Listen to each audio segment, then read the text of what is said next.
You wanna? Fanta? Yeah. Do you? You don't want Fanta? Do you want that? What? You want Fanta? Yeah.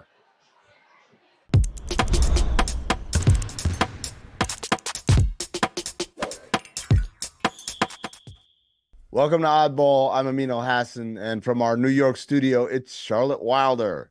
Again. Hello, Charlotte. A little bit later, we're going to be hyping some people up, including some people that are near and dear to us. Mm-hmm. But first, we start with the big games of last night. Only two games last night, Charlotte. The Bucks defeating the Spurs 125 to 121 behind 44 points and 14 rebounds for Giannis.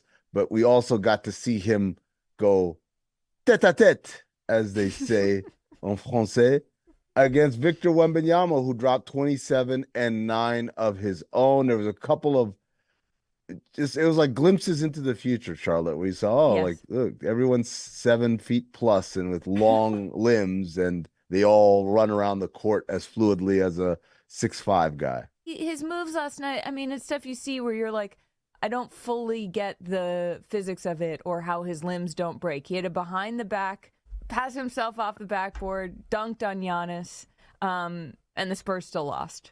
The games have been a lot closer. They've had a loss by 6. They've had a loss by 8. They had one blowout to the Celtics, and then last night they lose by 4. So I guess this is what constitutes a hot streak in San Antonio. I mean, I guess it's progress. Do you think Wembanyama is frustrated? Sure. Yes. I think he's frustrated. I think also there's a part of this is like, this is the learning curve. Like, Right. boy, the NBA is a lot harder than I imagined. I'm pretty sure that's going through his mind. He might be frustrated sometimes with some of the decisions his teammates make, especially given that he's not like the focal point of the team offense in the way that he has been in, playing for his club in France or earlier in his life. So I think that probably can be frustrating, but also everything that the Spurs language has been about is this very long-term projection of, bringing him along slowly. I mean, to that point, he had a minutes restriction that up until recently, 24 minutes. He blew right past. Yeah, he violated it 26-11 last night. He just put himself in the game. All right, I want to move on to the other game. The Warriors lose in absolute heartbreak to the Denver Nuggets, 130 to 127. They were up big in the fourth quarter. Once again, this has been a theme for the Warriors. They just can't hold on to leads. They were up 15 points with about 7 minutes to go. 18 points with 7 minutes to go. And yeah, because in the third quarter they won the third quarter 44-22. They dominated, and then disaster. And then basically halfway through the fourth quarter, the Nuggets went on 2 runs. They went on a 13-0 run. And then they closed the game on a 10-0 run, which was capped with a buzzer-beating 3 from Nikola Jokic, where he caught it in the backcourt, dribbled up court under duress, and shot against the contest, fading away from about, call it 35, 40 feet, nails it. Jokic is a center. He is a center, and he would not look out of place in any era of NBA basketball. And I mean any era. Wink, wink, nod, nod. Oh, you guys. Well, but right. For him to do that, to be able to do that, at that size, with that level of athleticism, is astonishing, really. I'm watching it over and over again. I'm like, that's not normal. That's not normal. But it's not even normal in this abnormal time that we live in, where we see guys routinely be around that height. Guys, yeah, it's not even. It's the fact that it's sort of normal for Jokic, though, is what puts into perspective his. I don't know how normal it is for him, because you see how he celebrated. That's the celebration. That might be the happiest I've ever seen. He looked happier after hitting that 3 than he did when they won an NBA championship. Than winning a I have championship. never seen Jokic that happy. Also, there was nothing afterwards where they told him, like, oh, you can't go home yet. They weren't like, you have to go to a parade. It was like, you hit the three, you can go home. There was a stretch of time where for something like 100 and some odd consecutive games, 120, 130, if the Warriors were up in a game by double digits, by 10 points, at any point of the game, Charlotte, I'm talking about they would go, like, they'd start the game 12-2 and the other coach calls timeout. It was game over. They won. They have an NBA record, the most consecutive games won once you've led by double digits. So, like, this was literally the death knell. If you're down by double digits to the Warriors, you might as well sit everybody and worry about the next game. And now to see them multiple times in this season alone continue to blow it, it is completely antithetical to who we know them to be. Yeah, I think there's also probably a difference when your stars are also young and the supporting cast around them is young and everybody has that same sort of sense of possibility and future. And now the younger supporting guys are looking at guys like Clay, who are clearly going through it, Steph, who's seen his team have much better days, Draymond, who's just not there. I think it probably affects that environment. I also think it must have been part of what must have made the Warriors and Steph feel extra bad last night, as you said, is Michael Malone didn't pull his starters. He kept them in. Not just to say, like, we know we have a chance against you, even though you're up by so much, and then to win, and then to be right about that. That cannot have felt. It would be one thing if they're like, oh, you left your starters in and we still won, haha. But, like, they didn't. Yeah, it wasn't a moral victory. It was a victory. Yeah. Hey, it's election season, and guess what just came back? The first voting returns from the polls for NBA All-Star starters, the fan vote, at least. As you know, the starters are voted by a weighted system. 50% is fan vote, 25% is the select media vote, and 25% the players. So, Charlotte, we've got in the Western Conference, the top 3 front court players and the top 2 backcourt players for each conference go on to be the starters at the end of voting. So after the first round in the Western Conference, you got LeBron James leading the way with 2 million plus votes. You've got Kevin Durant at 1.8, and you've got Nikola Jokic at 1.6 million. And then for the guards, you got Luka Doncic at 1.5 million and Steph Curry at 1.4 million. In the East, the front court is led by Giannis Antetokounmpo, the overall vote leader at 2.2 million votes. Joel Embiid at 1.8, Jason Tatum at 1.8 as well. And in the backcourt, Tyrese Halliburton, the last hope, 1.4 million votes. Damian Lillard, 950,000. Is there any things that have surprised you with this first round of results? I don't know so much of surprise, but I'd like to start in the East, because to have Tyrese Halliburton at number 1 overall, I can only imagine how thrilled the NBA is, because I think this is largely because of the in-season tournament. Yes. I don't think Tyrese gets up there if the in-season tournament isn't a thing, because people forget his game against the Celtics on TNT was his first game ever on TNT, only his second nationally televised game, and then obviously he went on to be in primetime in Vegas. So I think that if I'm Adam Silver, I'm doing one of the over-the-shoulder hand things in my office, being like, yes, my European soccer experiment worked. He's 10,000 votes behind Steph Curry, that's crazy. That is crazy.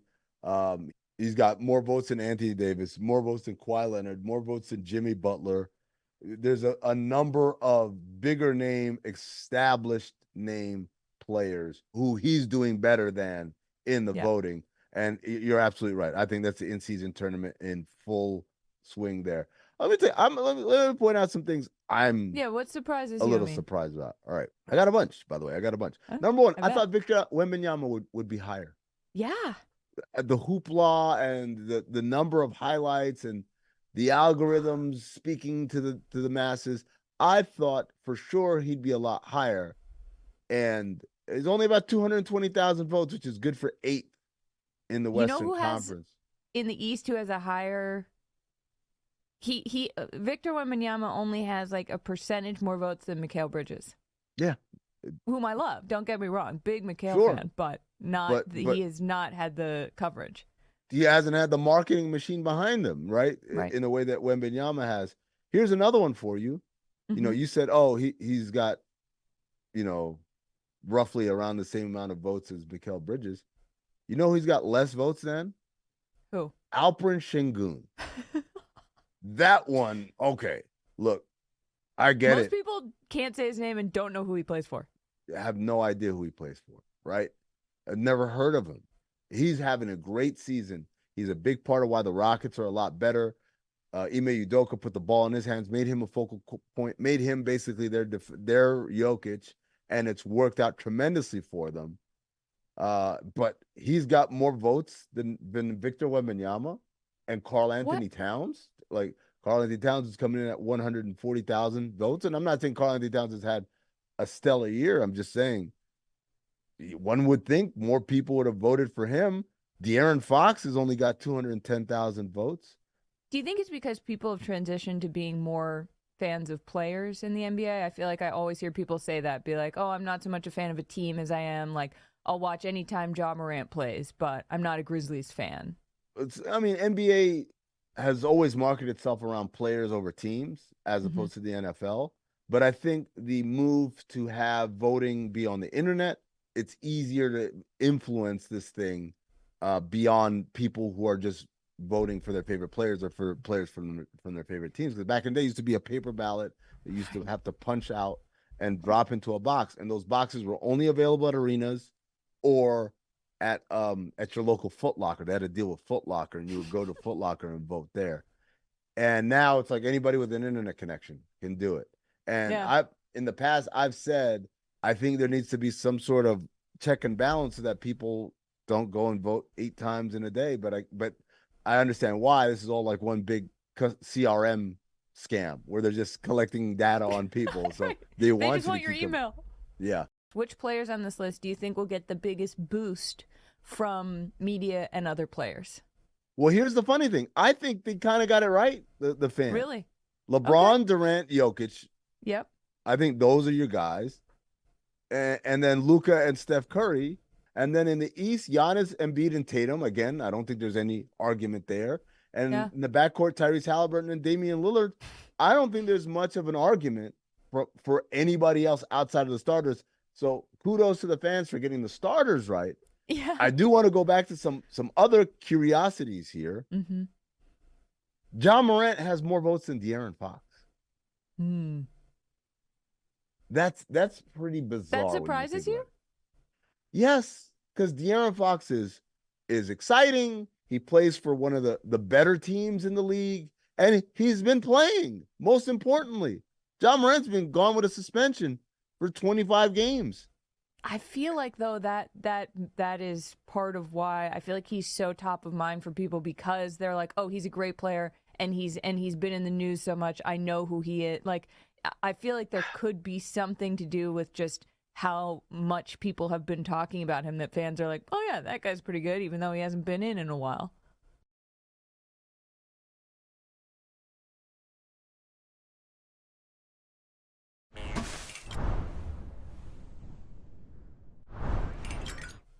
Long week, feeling down, feeling deflated, feeling lacking of energy. It's cold outside.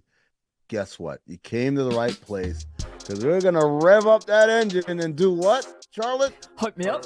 There it is. It's a segment where we're given a team or a person or whatever, and we're asked to breathe life and optimism into them, and we try our best. So, Charlotte, you have to hype up Cam Thomas of the Brooklyn Nets. He's in a shooting slump. And Mhm. when asked about it, he said, quote, I'm human. Cam, you are, my dude. You're human. We're all human. We're all going to go through slumps. We're going to go through times where we feel like we're not doing our best work. We're going to go through times where it's just not clicking. But you know what? You just keep going, which is what you're doing. It's only January. You have time to get out of this.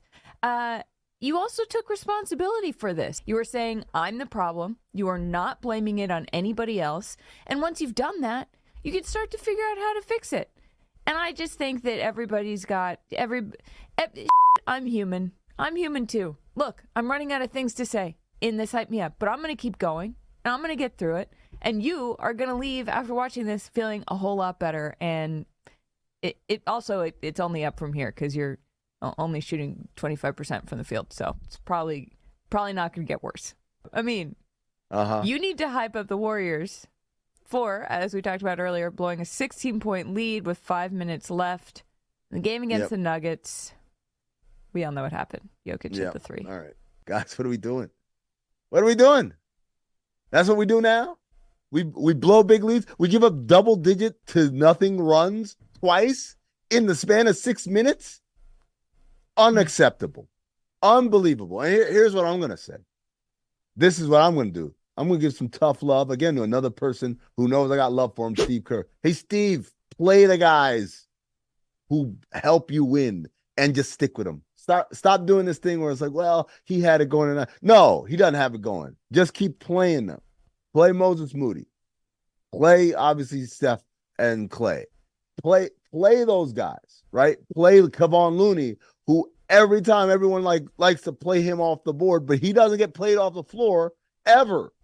But guess what you should also do, Steve? Hey, Draymond. Okay, enough therapy. Let's go. Let's play basketball. Come on. Enough. Okay, enough. We got it. He's thought about what he did. We did it. The message is clear. He got shamed. We treated him like he was addicted to crack or whatever. We had the intervention. It's cool now. You guys got a season that is teetering on the brink. Go out there. Get it done. Get it done. I don't want to see that look on Steph's face again. You know the look. Show him the look. Yeah. Yes. Shut it down. Today's a fiery, tough love version of Hype Me Up. I think that's what they needed, though. I think that's what they needed. Yep. All right, here we go. Charlotte. Mm-hmm. Sticking in Golden State.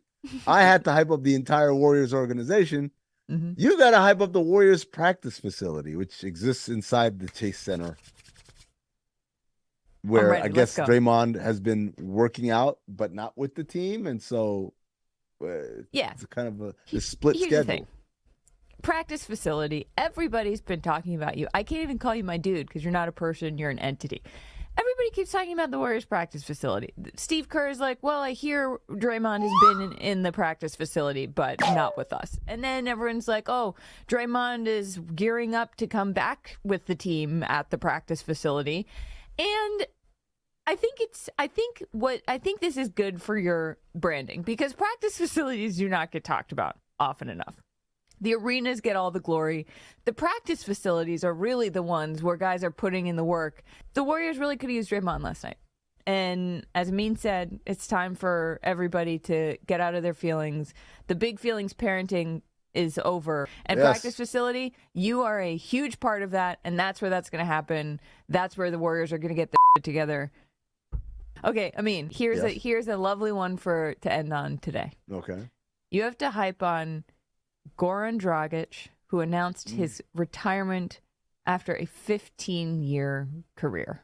Right. Okay. Goran, I remember watching tape of you, grainy video of you at playing in Europe, playing at Treviso Reebok camp, which is where all the top prospects go. I remember you flying into Phoenix in the middle of Slovenian national team training camp to do your pre-draft workout. We were the only team you worked out for in the Phoenix Suns. And it was a big secret because you didn't have a buyout in your contract. So everyone thought that you were not going to be drafted. And instead, as I said, we flew you in in the dead of the night. You came, you worked out. We kept the media out of the workout. I smuggled you out the back door while the media came in the front door. And so they never saw you and got you to the airport. I remember draft day, knowing that we wanted to draft you and worried that we weren't going to get you at our pick. And so calling all the teams that were drafting ahead of us and offering them whatever they wanted, money, picks, whatever, to move up, and getting no after no after no after no, and then finally hitting San Antonio, and San Antonio telling us they wanted that year's second round pick. So a flip-flop, next year's second round pick, and $500,000. It doesn't sound like a lot, but for the Phoenix Suns in 2008, that was an enormous amount of money.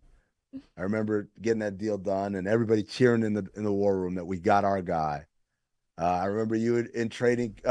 First of all, I remember you coming over to get situated and find a place to live and get your driver's license and all those things, and basically helping you acclimate to Phoenix. And then there was summer informal workouts. There was training camp. There was a season where you started and you weren't playing because the coach didn't really believe in you or trust in you. And then I remember that second season where you had a great season and it culminated in the playoffs with one of the greatest playoff performances of all time. And you scored 23 points in the fourth quarter of a playoff game at San Antonio. And I remember thinking, wow, this kid's really good. But I never thought you were going to be all NBA, and I never thought you were going to be an all-star. I thought you were going to be a really, really high-level starting player. And you broke my expectations completely as you moved on from Phoenix to Houston, to then eventually back to Phoenix, and then to Miami. When the time came to have that discussion about trading him, they literally kept me out of the room.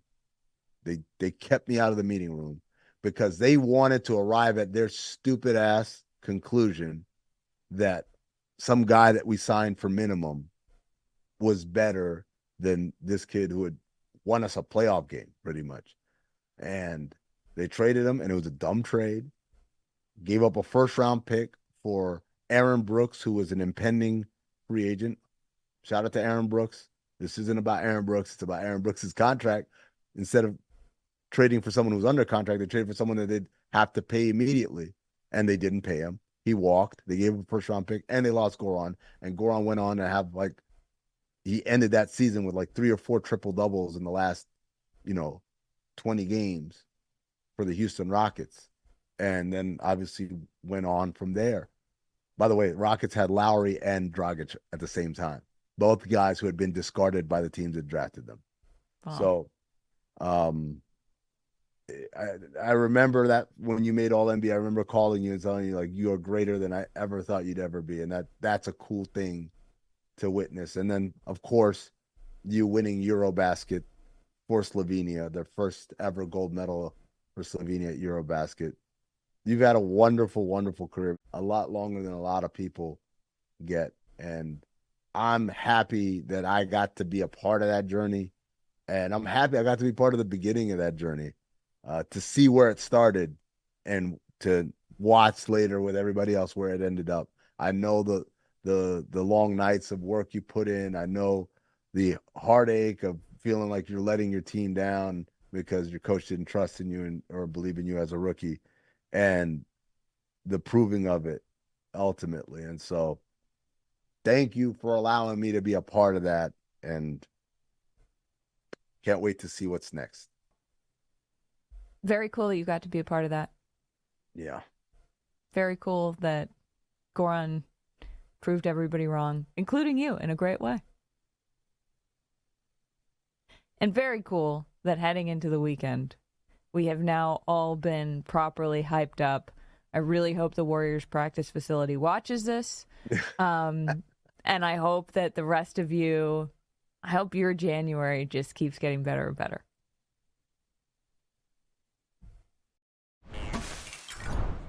That's a thumbs up. Are we good? Segment over. You want Got me? it. You want me to count down? Put it in the can.